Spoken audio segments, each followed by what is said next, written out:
Okay, so from palm coin, we are left with polyps, malignancy, and iatrogenic causes. But now we're going to shuffle things around a little bit because I want you to see what the commonest causes of postmenopausal bleeding are. So these are going to reappear, but in a different order. Okay, so the commonest cause of postmenopausal bleeding is atrophy, and I'm going to explain that to you in a minute. Importantly, this is a diagnosis of exclusion because your first thought is always cancer. Second on the list is genital malignancies, most commonly cervical and endometrial carcinoma. Then we have polyps. Then we have hypoplasia, which I'm going to explain to you. And then we have iatrogenic causes, which in this case means hormone replacement therapy. So I'm going to go through them one by one so that you understand the nature of each issue. Okay, so let's look at atrophy. So when the estrogen and progesterone hormones stop functioning, the tissue around the genital area, the vulva, the vagina, that whole area becomes very thin and friable. And so, for example, during intercourse, that can cause little micro tears, which can cause bleeding. But then inside the uterus as well. So here's our little happy uterus that you've already met. We are now turning the uterus this way and doing a sagittal slice, okay? And so now this is our uterus that we're looking at from the side. What we've got in here is a very thin and friable endometrium. It's hardly there at all. And so with just normal physical movement, sometimes these two walls of the uterus can rub against each other, and that can cause the friable little blood vessels that are lining the inside of the uterus to cause some spotting. So that's one end of the coin where there's hardly any endometrium and there's friction between the walls of the uterus that can cause bleeding. We're going to come back to these other three, but I want to contrast atrophy with hypoplasia. So here we've still got our uterus that's orientated this way. When you've got hypoplasia, there is a very thick layer of endometrium in the uterus. And remember, there's not supposed to be endometrium in here because we're postmenopausal and this is driven by hormones. So that's very abnormal.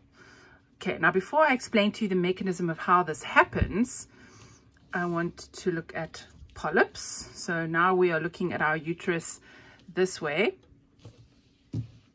Okay, so there's one little area of endometrium that has proliferated compared to this one where the entire endometrium has proliferated.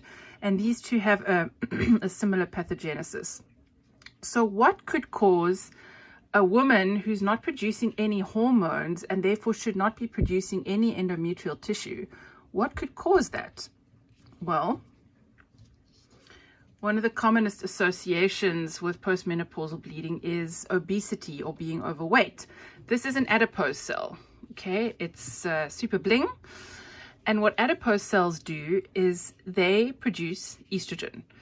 So if you've got a woman who has got a lot of excess adipose tissue, it's like she's wearing a giant extra ovary and making estrogen, and that is often what drives hypoplasia and polyps in postmenopausal women. Hypoplasia is benign. It's a benign proliferation of the endometrium, but it's one step before cancer, so we're very concerned. Polyps are usually benign, but they can sometimes be malignant, so also cause for concern. Okay, so that's the mechanism of those two. We're going to come to malignancy because that's the thing that we really need to talk about. Let's talk about iatrogenic in the form of HRT. In women of reproductive age, where we talk about the eye of palm coin, as in iatrogenic, what we mean is bleeding as a side effect of contraception.